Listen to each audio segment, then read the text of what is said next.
All right, welcome to Lies of P. This is NeoWiz's take on the Souls franchise. Got a lot of Souls elements here, as far as the upgrade system, stuff like that. It's a single player game. You have like a little bit of co-op in it, but it's kind of like a ghost guy that you summon from an umbrella or some shit like that, from what I remember. I've played this before on Xbox, like last year, I think. So it's been a while since I've actually touched the game, and I've only achieved one ending, and I think it was the bad one, because I did not fight the secret boss or anything like that. Obviously, the game's been out for a long time, so there's not a lot of secrets. And obviously, the DLC dropped, which is kind of what brought me back to the game, so we could play through the story, and I can have it on video now. Because with Xbox, I can't do anything YouTube, but with PlayStation, it's very easy for me. So, took advantage of the sale today, and we got Overture and the regular base game, and probably some DLC items and stuff like that, but whatever. The game has plenty of costumes and everything that we'll kind of play through with. From what I remember, this game was extremely hard. It does combine a lot of elements, like I said, from a lot of different Souls games, but it is unique in its own way because it does give you choices that you have to make, because we are going to be playing as pretty much in the world of Pinocchio, and that's what P is supposed to represent. So there's a lying and a truth mechanic to the game. Never, like I said, never achieved the actual true ending, and that's the one that I'm going to be going for. So for the majority of the playthrough, it is going to be all of the lies that we can possibly achieve, as well as gaining a bunch of humanity, which is this game's like difference in how they approach their mechanics. So like in Dark Souls 1, you have your humanity, but that's seen in a different way. 2 and 3 had their own mechanics, Bloodborne with its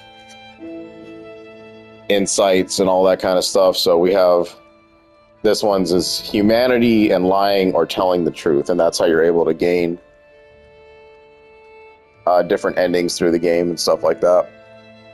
If I do, I might showcase every ending, but it will require multiple playthroughs because I don't really save scum, and that in itself could be a lot of time investment anyway, so I'm not really sure how I'm going to approach that.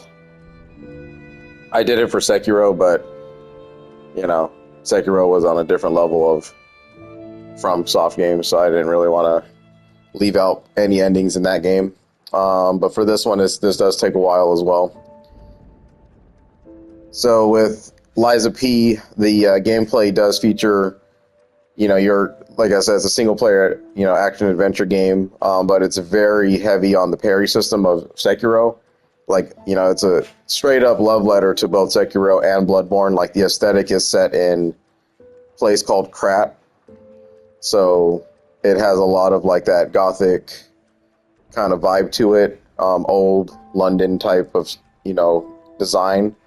And we fight a bunch of puppets. So it's the enemy variety in this game is very strange, because you have like the cosmic horrors, and then you have your basic, standard enemies, which are going to be the puppets. And that's similar to Bloodborne's, like, you have your werewolf men and stuff like that, but then out of nowhere you have all the weird blobby looking dudes and everything. So like I said, there's a lot of similarities they drew from other Souls titles, but it works in this game because of just how they set it up. So excited to play through this adventure once again. I do remember this game being extremely hard though, so I am not as practiced as I was with like Dark Souls and stuff like that. So it's going to be a lot of relearning how to work the game again. But as far as like the beginning and the middle, I should remember those pretty well. But I do remember getting my ass kicked a lot in this game, so should be a good time. And probably a whole lot of death and restarts, but it's alright. That's just how these games go. A whole bunch of stuff that nobody ever reads. Oh, they didn't give me none of that.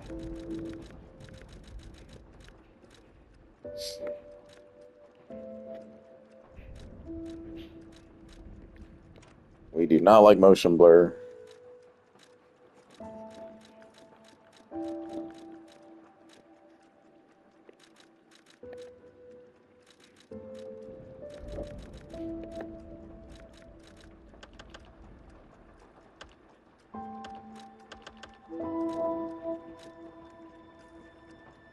Absolutely love the music in this game as well. I downloaded the entire playlist on my own phone as well, so very good stuff going on here.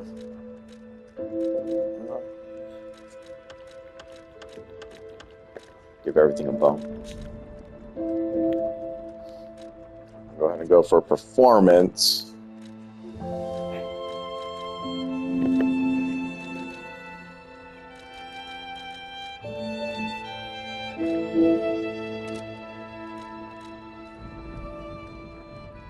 Oh, these are new. So in the original version of the game, I guess they added this as future updates. You did not have any options as far as difficulties were concerned. You kind of just went and played it because it was already kind of set to be what it was. Butterfly's Guidance, a very easy difficulty for players who want a story-focused experience. So that's actually really nice for people who struggle with these kinds of games. Like, that's really, really good that they even added these kinds of things. I know a lot of us hardcore, you know, Souls veterans be like, oh, that's for whatever. I mean, you don't have to pick them. You don't have to pick them. They're just there for other people. They're not for you. You don't have to pick them. They want you to pick this one, you know. That's what's going on here.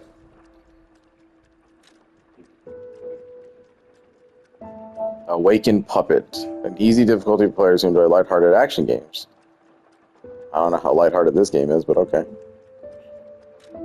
Standard difficulty for players who enjoy tense action games. Experience it, of course. All right. So that's the difficulty we're obviously going to play on because that's how I experienced it. And would open, watch the opening cutscenes and everything. Really cool stuff. We'll have to really deep dive into the world and read all the logs and stuff like that to get this whole story. Can you hear me?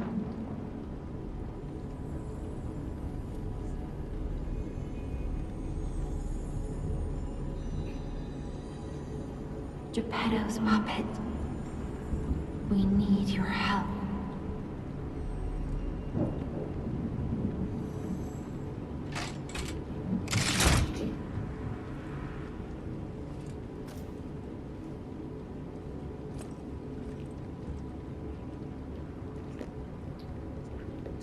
Alright.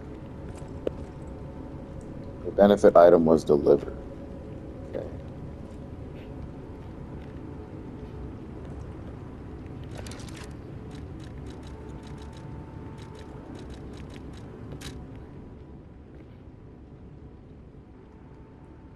Alchemist hat, illusionary emerald glasses, treasure hunter, peril. We get Winter Festival, reindeer ears. Yeah, this is all DLC crap, so. Armor of the Honorable. Oh yeah, so this I heard about. I think NeoWiz did a collaboration with Wo Long, because in Wo Long there were weapons from Liza P that appeared in the game. I think it was like a couple of like the umbrellas and some of the puppet sabers and stuff like that. I think it was really cool, and I think this is just their way of kind of returning the favor. So Wo Long weapons and armor have been added to this game as well. I've never seen this before, but I immediately recognized all that stuff just because Wo Long was one of the games that I had platinumed, and I was not expecting to do that. So very cool.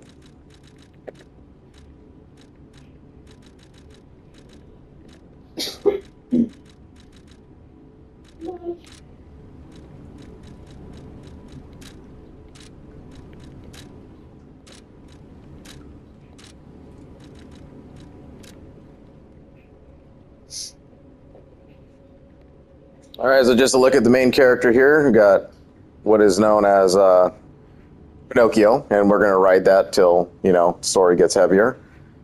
But the basics of it all, you know, you got your different stats and everything, just like any other Souls game. All your defensive and your attack options, stuff like that. So you kind of check your numbers and see what you're doing as far as damage is concerned, how much HP, stamina.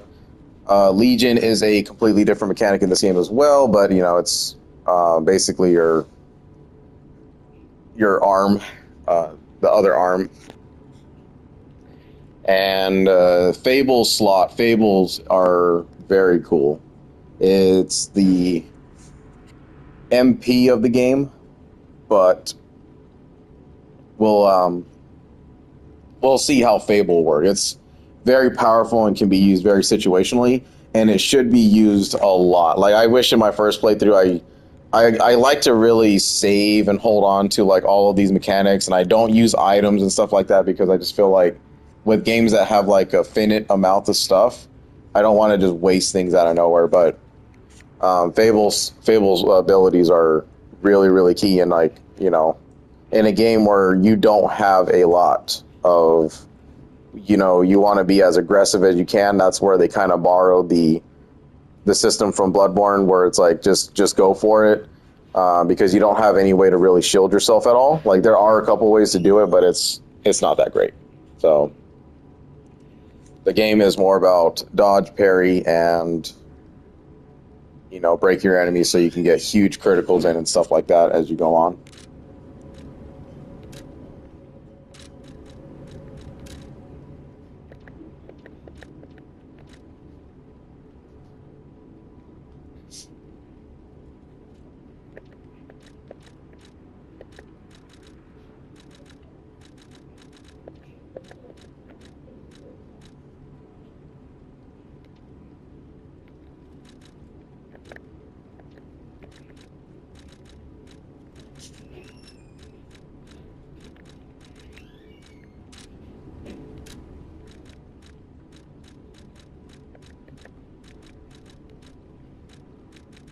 You can almost immediately put everything on.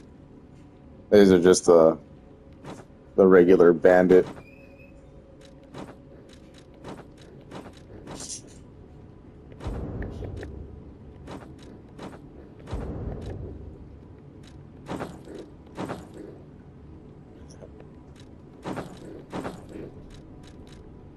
Keep everything normal at the beginning at least.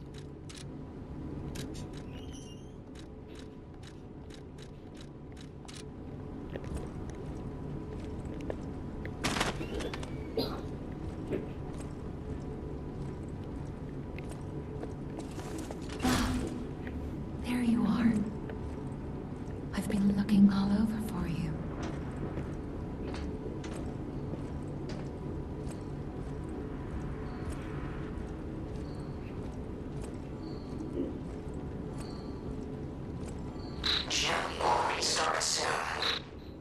I see they got Jiminy too.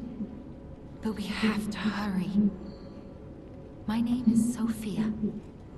Please come to Hotel Krat, and I'll explain what's happening. Jiminy, please escort him to the hotel. Alright, Jiminy Cricket. You can tell we really are in the world of Nokia, aren't we? Okay, upper belt, lower belt, and item usage. Same as always. Hold down, take that bag, yeah. Your Elden Ring stuff there. Bonnet's a lamp.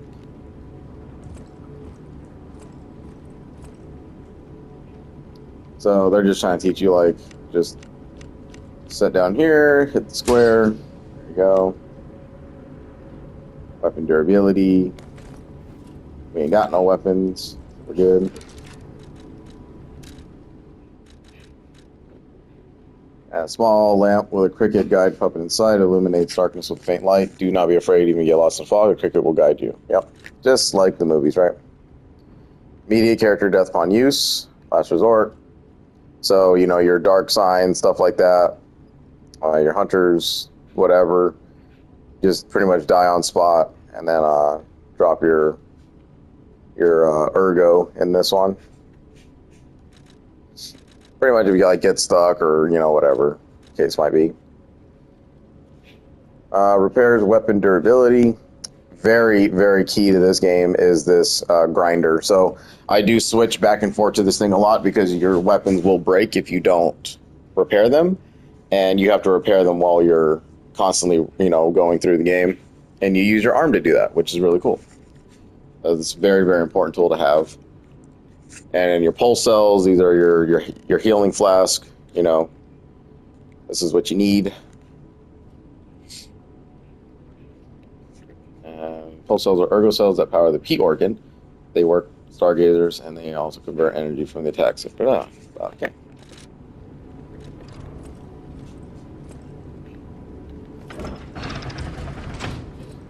Let's get you out of there. Find something that might help.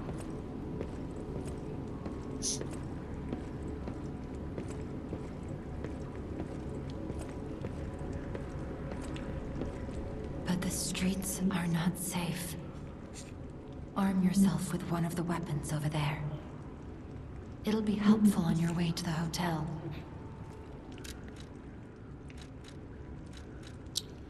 All right. Big choices here. Path of the Cricket is a balanced playthrough.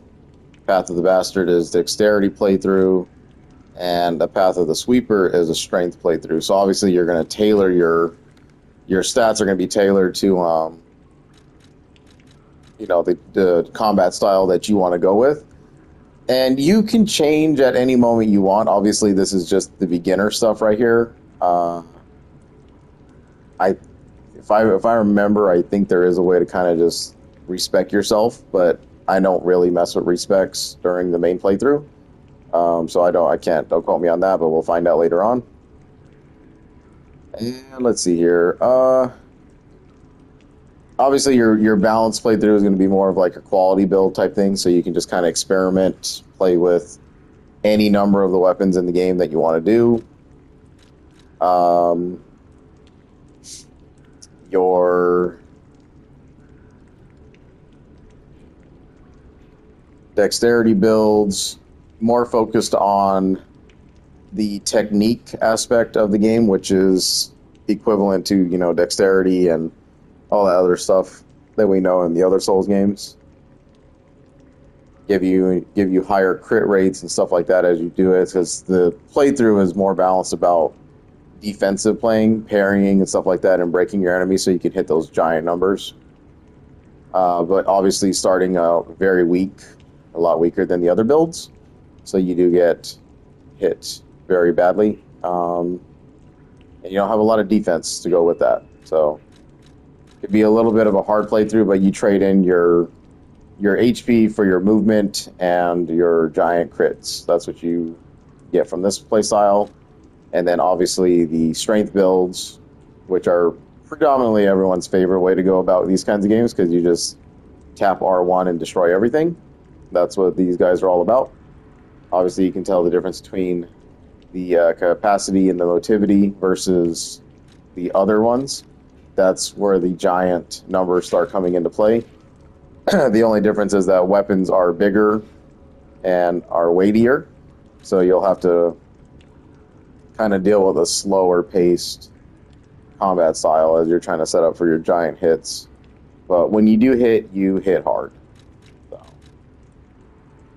I am thinking, let's see. I've done both of these. I guess the right answer to do now is to do the balance, Path of the Cricket, so we'll just do a balance playthrough. Destination Hotel Krat. Recommend escaping from this location.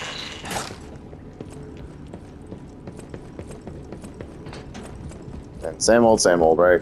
You got your stamina bar up top left, your HP bar up top left as well. Any kind of actions you do, you run, use attack, sweep. We got our regular R1s. Your R2 holds.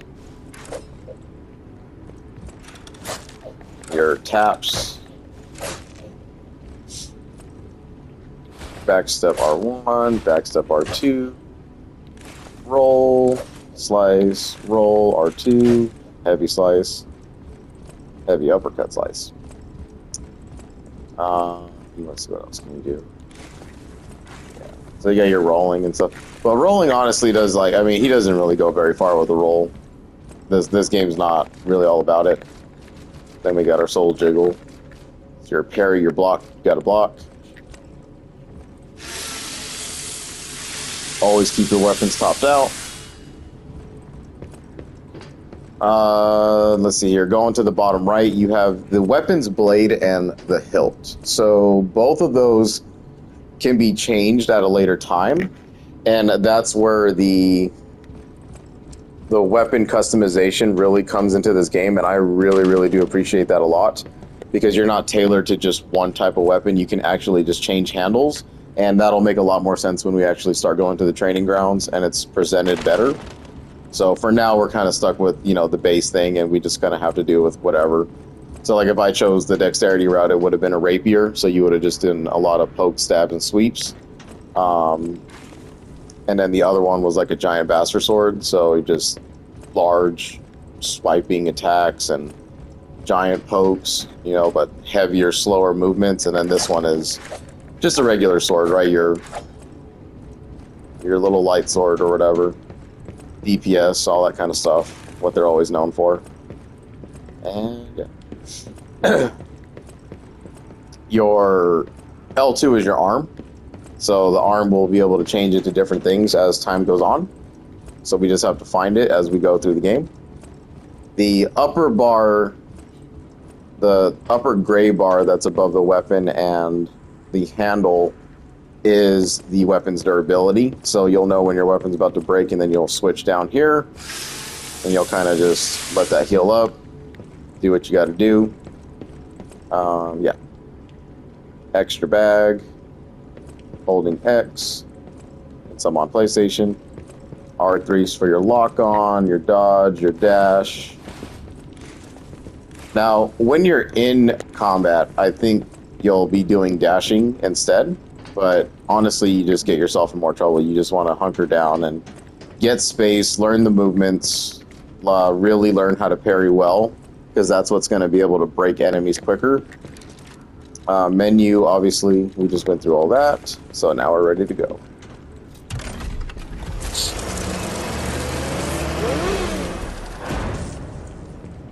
Big arm.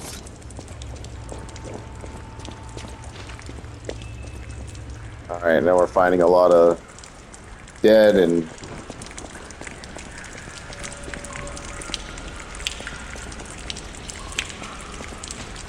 already corpse people, been dead for a hot minute, it looks like. Here are the enemies of the game for the beginning, the first one we fight. So R1, R2 special attacks, hold down, see they're very fast, right? Yep. Then you'll kind of just hop around. You want to wait. And you got to parry right on time. If you don't, you take little chip damage, and you'll have to kind of gain that health back by just hitting them. If it's completely black, that means you lost the HP for good. But there's going to be ways to regain it over time. That'll be like a HP regain or something like that. I forget what they call it. Let's see if I can get a parry off. Nope. Zero. But blocking will reduce, obviously, all the damage, so.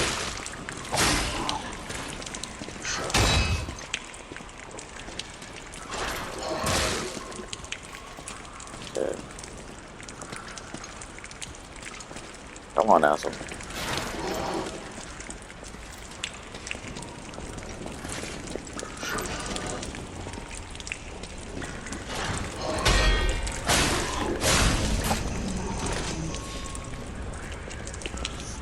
Now the giant orange spark that came out, that was a parry block.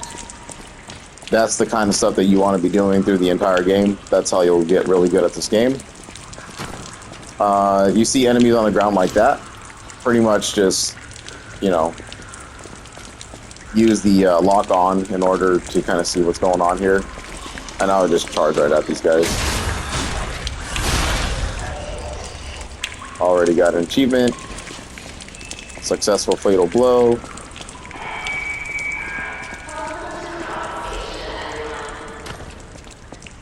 Sawtooth.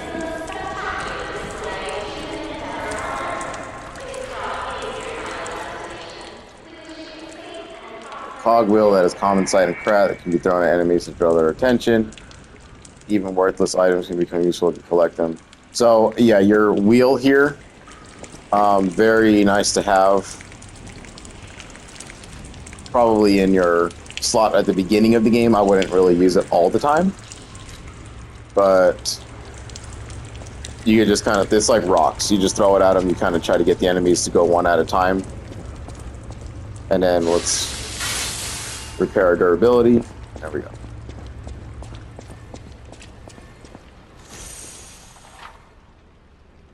Yep, recover HP. Very simple usage right there. Obviously not going to heal a lot of HP at the beginning of the game because we have no upgrades. And for simplicity's sake, I would say stay on the grinder while you're doing your playthrough so that you don't accidentally like button mash, hit your square, and use post cells on accident, because that can happen. There we go. So this guy woke up.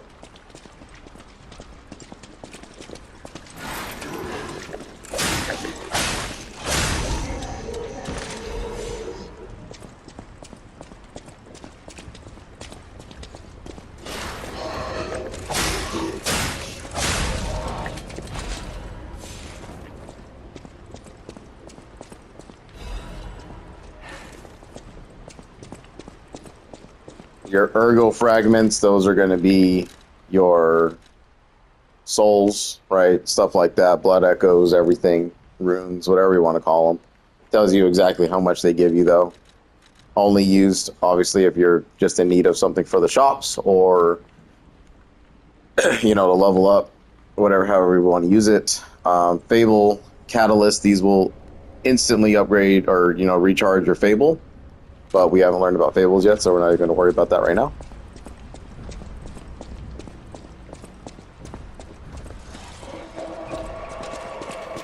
They turn red like that.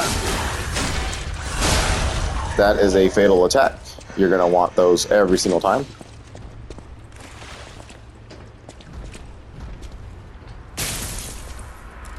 That.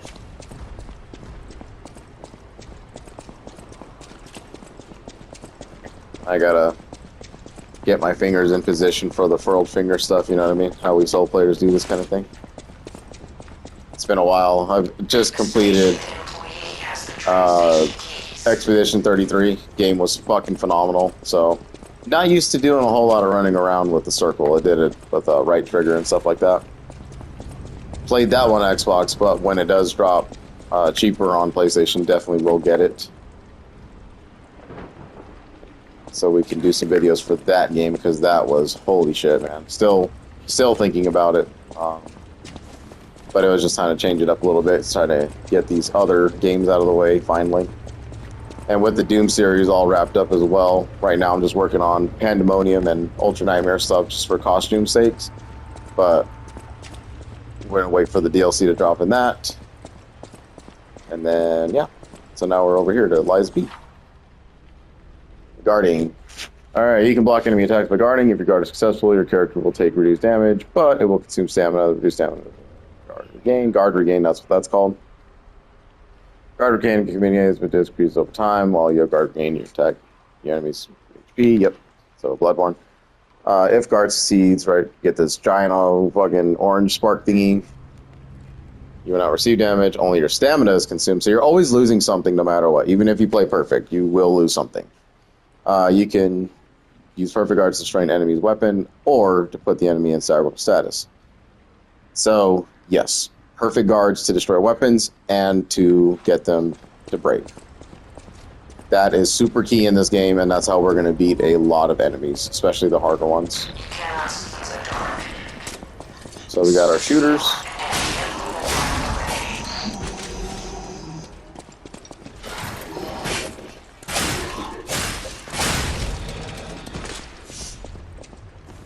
Now, looking at the swings, I know they are very slow, and yes, they are going to be like that because of the type of handle that we use.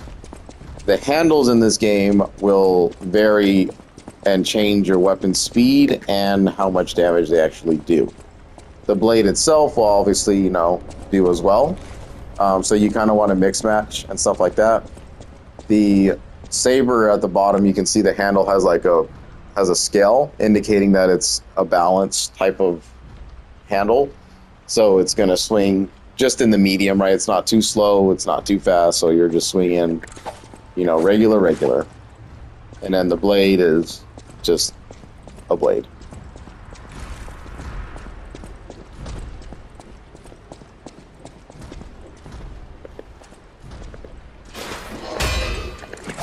Perfect guard. Not perfect guard. Not perfect guard.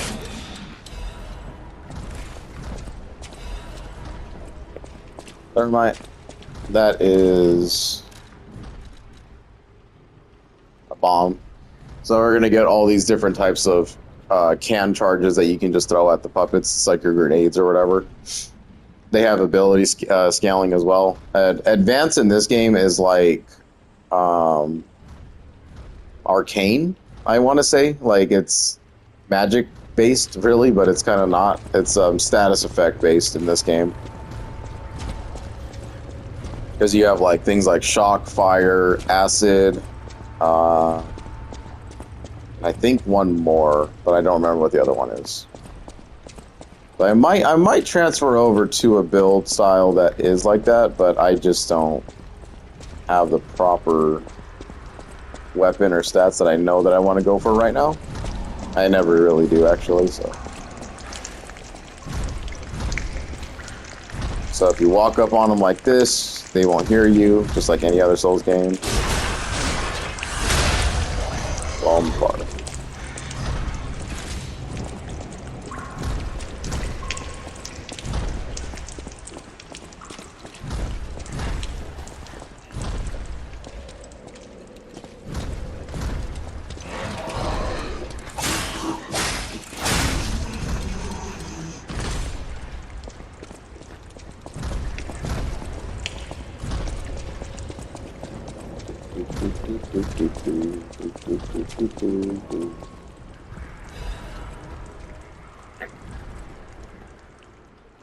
If anyone finds this note, get out of the station and run. Be sure to steer clear of the waiting room. I saw a huge puppet smashing people to death in there.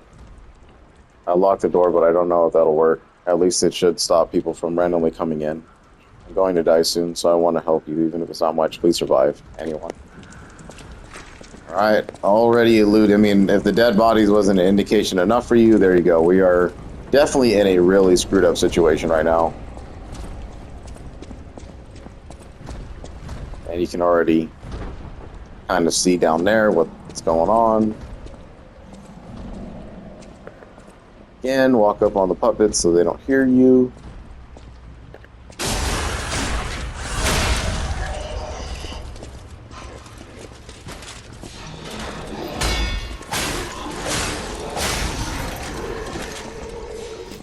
I actually kind of want to show a weapon break. If I don't die, though.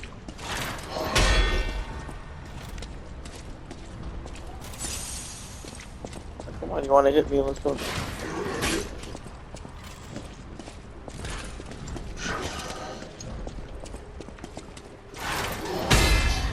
There we go. Destroy an enemy's weapon with a perfect guard. So weapon breaking obviously is going to depend on the weapon type and the enemy that you're fighting. In the most case scenarios, bosses will not have that ability, but you will want that in order to get them into break stance, so that's what you want to do. But when we fight certain types of enemies in the game that we haven't come across yet, you do want to break their weapons for fucking sure.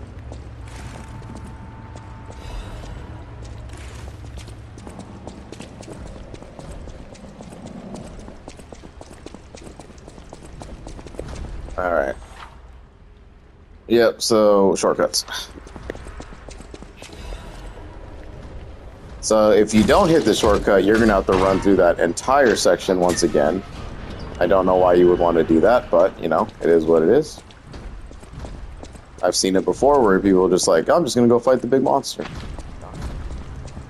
If you want. And this is kind of your first pseudo boss fight, but it's more of a challenge enemy than anything else, just a bigger threat.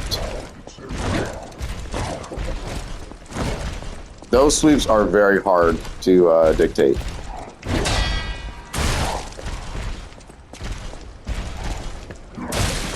Ooh.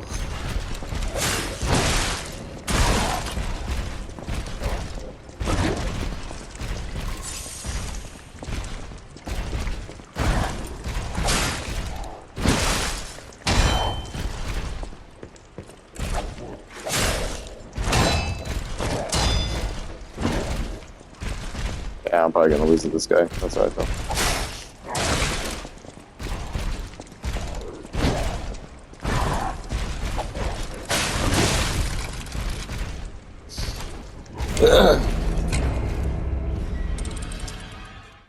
So really right there, what I'm trying to do is just trying to get the timing down for these wider sweeping enemies. And clearly the timing is going to take some work because it's been a while and you gotta learn the game again.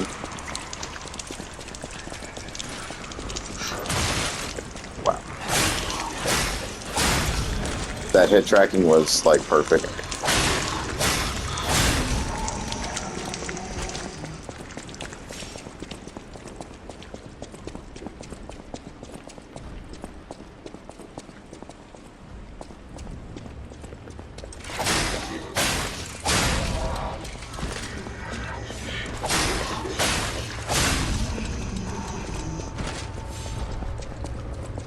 Alright, just like any other Souls game, you got your death spots, make sure you retrieve it.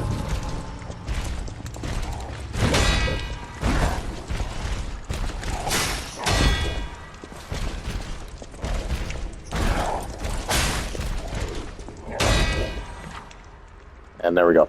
So after a while, you start to understand like what you're supposed to do. You'll feel the game again and be like, okay, this is the timing now. I got to change things up here and there. Exactly what happened in Expedition 33 as well. There's some enemies that you're like, damn, I'm supposed to be able to guard this, but you don't. And then you're like, okay, second run through, you get it now because it's just like, I was a second, half a second, 0.1 of a second too early, too late, whatever. Then you fix it up. Then you start realizing, you're like, okay, this is the trigger at what I need to do this at. And with Liza P only being played once by me, I don't have any real practice in this game other than just remembering a little bits about enemies, placements, probably levels. Honestly, I kind of forgot levels as well. And the one ending that I achieved. And some of the fights that made me go like, fuck this game. But other than that, yeah. Okay, so he's in a staggerable stance when their HP bar goes white. Hold R2 for a charged attack. While you are attacking, a white outline will appear around the enemy's HP bar. When this happens, you can make the enemy staggered with a charged attack or with Fable Arts again. And that's what you want to do. You want to get it immediately because that bar will disappear over time. Then once you hear that big old dong, like boom, boom, bong, then you know you got him. Then face him and hit him in a position where the little claw marks show up so that you can hit that fatal attack.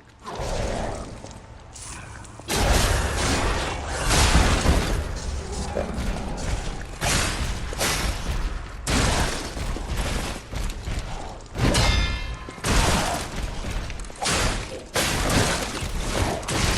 Oh shit. Hold up.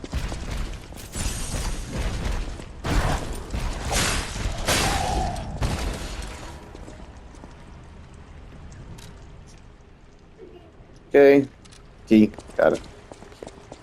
Woo.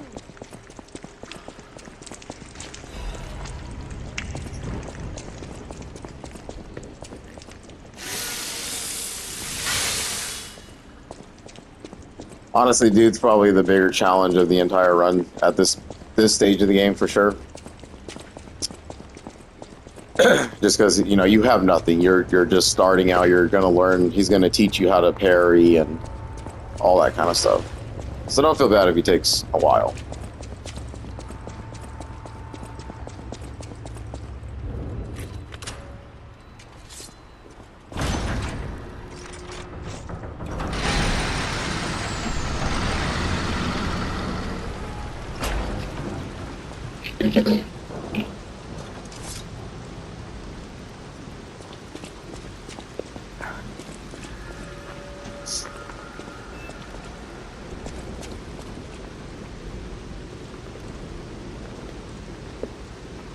You can already see off in the distance, we already have some guys that are just kind of waiting around, ready to go. Your classic Soul stuff of like, okay, it's not really that explorable. It is a very linear game as well, so you don't have to stress out too much. There are some branching paths and stuff like that to take. Some challenge sections of the game where you can kind of dive, deep dive into it, get some more ergo fragments and stuff like that. Really challenge yourself and get the best equipment as possible. Stargazers are your bonfires. Yep, Stargazer's God. Prepare a Stargazer. Use a Stargazer for fully recovering HP and stamina as well as recharging pulses. You will be revived at this point in case of death. Remember, this process also revives enemies. This is called a Stargazer. A marvelous device the Stalkers used in the past. Warning. Puppet threshold exceeds danger estimates. Please reduce puppet numbers or reset danger parameters. As we are not strong enough to beat the puppets. But if I lend my power to this Stargazer for a moment. Gather ergo, clever one. This Stargazer will make you stronger. But the Stargazer's strength doesn't last forever, so be careful with it. Hurry up and come to Hotel Krat.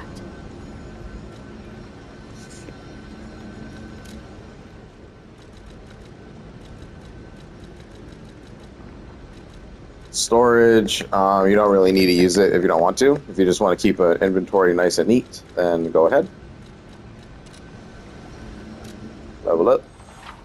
Alright. When spending ergo to level up to make a purchase, held ergo can also be used. Only held ergo in the back can be used while there. Okay. That's, I think, a quality of life improvement. I don't remember doing that. So my held ergo right now is 200.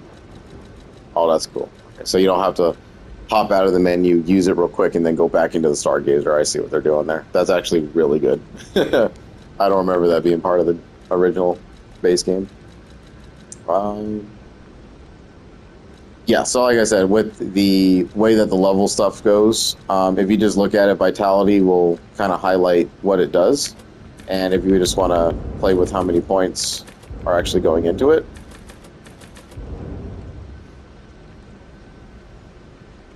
So we can tell that Vitality is going to increase our physical defense over there, as well as our HP and our guard regain. Vigor, that is your stamina, gives a little bonuses to your defense as well as your stamina. Capacity is going to be your legion and your weight. Legion being your arm, your weight being your weight. So, yeah.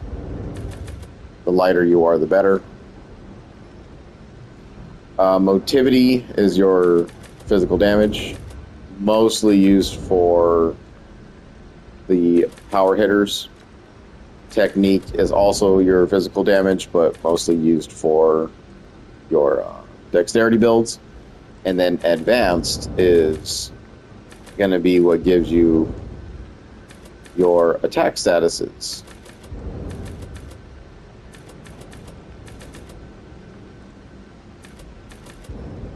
So this will give us defense against the fire, electric blitz, and acid stuff. We got disruption, shock, and break. But it also will kind of go, it'll go into how much damage you're doing with those types of weapons as well. So being that we are a balanced build for the playthrough, just so we can kind of experiment with anything, we do want to soak some points into Vitality, Vigor, a little bit into Capacity, so we can probably test heavier weapons, but Motivity and Technique should be on par with each other the entire game, because that's what balance is, right? Just because you are able to quality yourself, basically. HP wise, so yeah. But right now what I'm thinking is we'll put 1 into Vitality, and then 2 into Vigor, just so we have a little bit more stamina usage and a little bit more HP, just because we are getting pounded pretty well.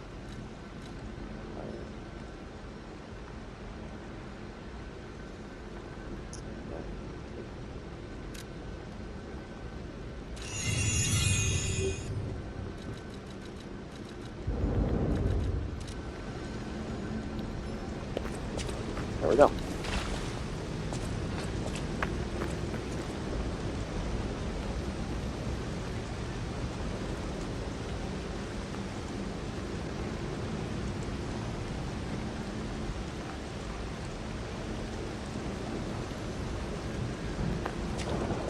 All right, so we'll just we'll cut it here. That was kind of like the tutorial section of the game, right inside of Krat Central Station.